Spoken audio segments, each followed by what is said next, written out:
मैं भगवान तथागत गौतम बुद्ध एवं परम पूज्य बोधिसत्व बाबा साहब डॉक्टर भीमराव अंबेडकर जी को कोटि कोट नमन करते हुए यहाँ पर उपस्थित मेरे प्यारे समस्त सम्मानित अतिथिगण एवं मेरे प्यारे भाइयों और बहनों, मैं आप सभी को इस पावन पर्व के अवसर पर तहे दिल से हार्दिक अभिनंदन करते हुए नमो बुद्धाय और जय भीम कहता हूँ।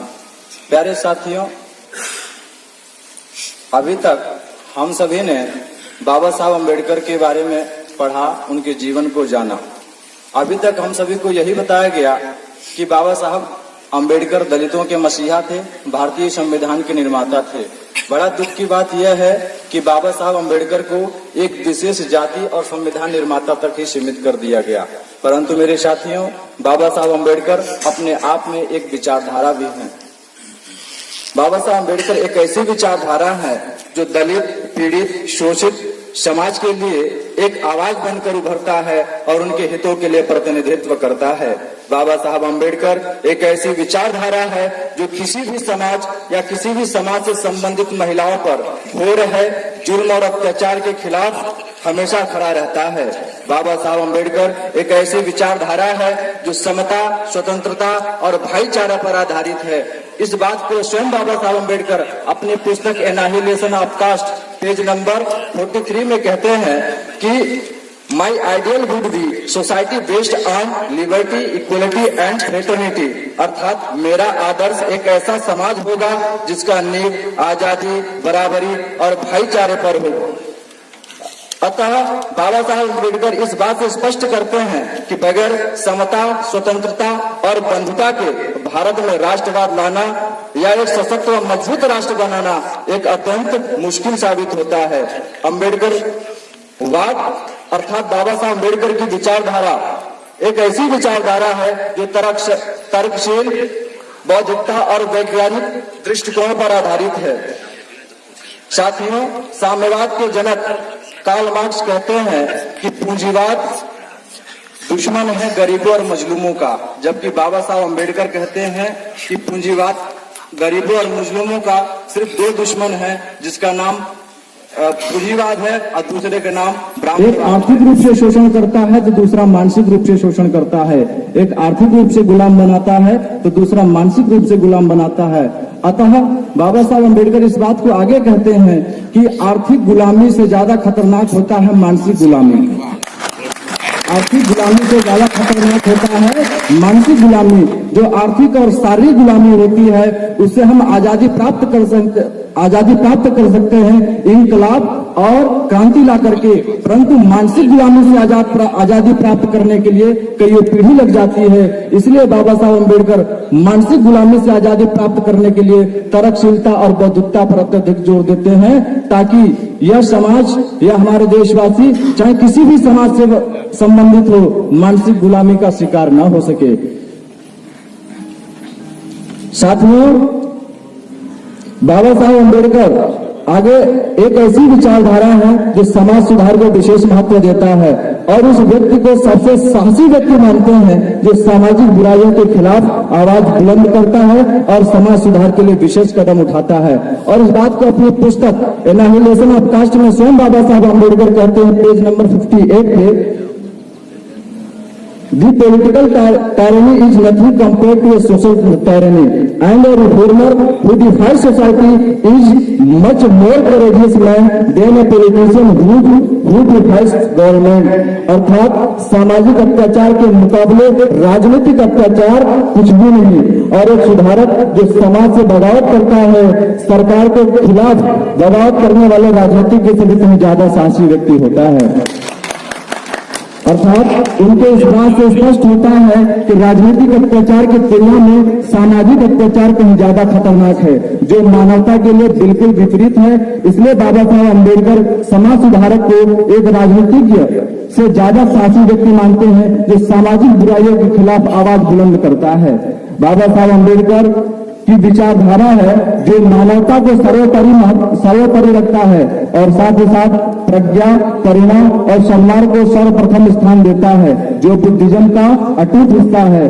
क्योंकि इस बात को अपने महान ग्रंथ दि बुद्धांगिस धम्मा पेज नंबर 322 में बाबा साहब अम्बेडकर कहते हैं, बुद्ध धर्म जो करुणा, प्रज्ञा और सन्मार्ग पर आधारित है, इसका मुख्य उद्देश्य संसार का नव निर्माण करना है, न कि जगत की उत्पत्ति का व्याख्या करना।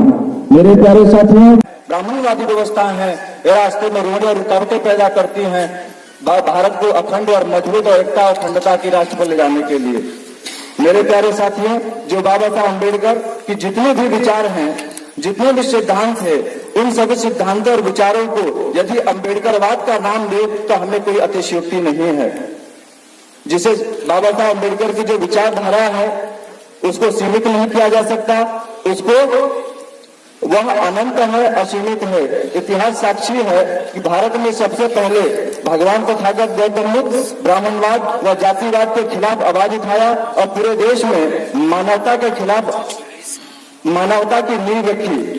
उसके बाद 20वीं सदी में अपने 40 वर्ष की त्याग, समर्पण, बलिदान और संघर्षों से 5000 साल के इतिहास को बदल देने वाले वो बाबा साहब डॉक्टर भीमराव अम्बेडकर थे। कहने का तात्पर्य है कि भारत में 2 ही ऐसे वाद हुए हैं, अर्थात 2 ही ऐसे इज़म हुए हैं जिन्होंने मनुवादी व्यवस्था को ध्वस्त करने में कारगर सिद्ध होती हैं।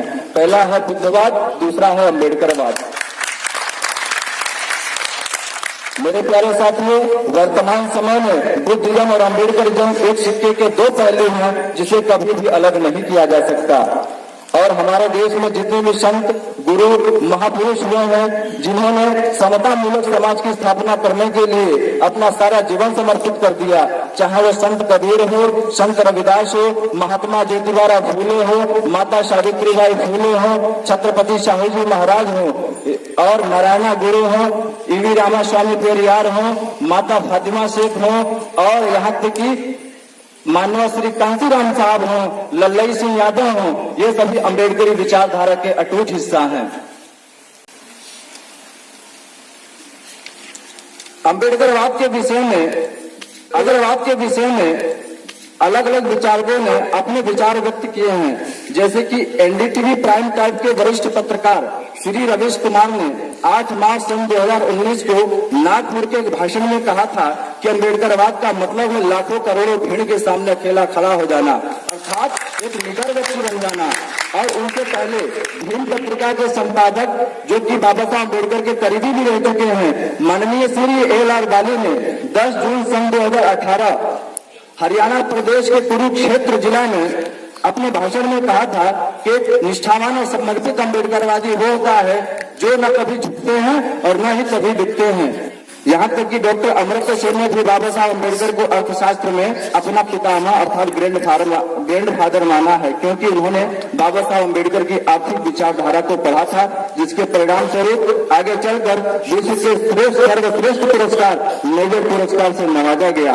और अमेरिका के भूतपूर्व राष्ट्रपति श्री बराक ओबामा ने अम्बेडकरी विचारधारा से इतने प्रभावित हुए कि उन्होंने 14 अप्रैल अर्थात बाबा साहब अम्बेडकर की जयंती को वर्ल्ड नॉलेज डे के रूप में घोषित कर दिया।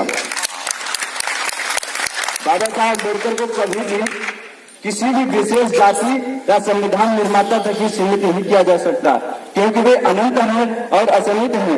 भारत की कोई भी समस्या हो, चाहे वो राजनीतिक समस्या हो या सामाजिक समस्या हो, आर्थिक समस्या हो या सांप्रदायिकतावाद की समस्या हो, इन सभी समस्याओं का समाधान बस एक ही मार्ग है जिसका नाम अम्बेडकरवाद है। जब गांधी से गांधीवाद हो सकता है, मनु से मनुवाद हो सकता है, ब्राह्मण से ब्राह्मणवाद हो सकता है, मार्क्स से मार्क्सवाद हो सकता है, तो अम्बेडकर से अम्बेडकरवाद क्यों नहीं हो सकता। मेरे प्यारे साथियों, अब मैं अंत में यही कहना चाहूंगा कि अब हम सभी ने अम्बेडकर का गुणगान बहुत कर लिया, लेकिन यह समय अम्बेडकर का गुणगान करने का नहीं बल्कि अम्बेडकर से अम्बेडकरवाद की तरफ बढ़ने का है, उनकी विचारधारा का अनुसरण करने का है, जिससे भारत में समता मूलक समाज की स्थापना करते हुए भारत को एक विकसित व सशक्त और मजबूत राष्ट्र बनाते हुए एकता और अखंडता के मार्ग पर ले जाया जा सके। इन्हीं शब्दों के साथ अब मैं अपने विचारों को यहीं पर समाप्त करता हूँ। जय भीम, जय भारत, जय संविधान। भीम जी का नाम जुबा पे आएगा, हमसे पहले भीम जी का नाम जुबा पे आएगा, काम से पहले भीम जी का नाम जुबा पे जय भीम वाला आगे आगे बढ़ता है बढ़ जाएगा, जय भीम वाला आगे आगे बढ़ता है बढ़ जाएगा। बढ़ जाएगा, बढ़ जाएगा, बढ़ जाएगा, बढ़ जाएगा।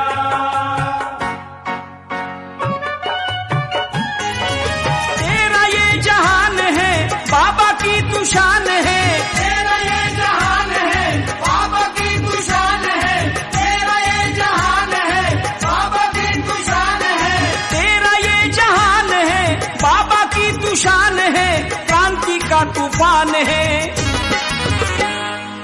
आगे आगे बढ़ना तू भीम की संतान है, आगे आगे बढ़ना तू भीम की संतान है, आगे आगे बढ़ना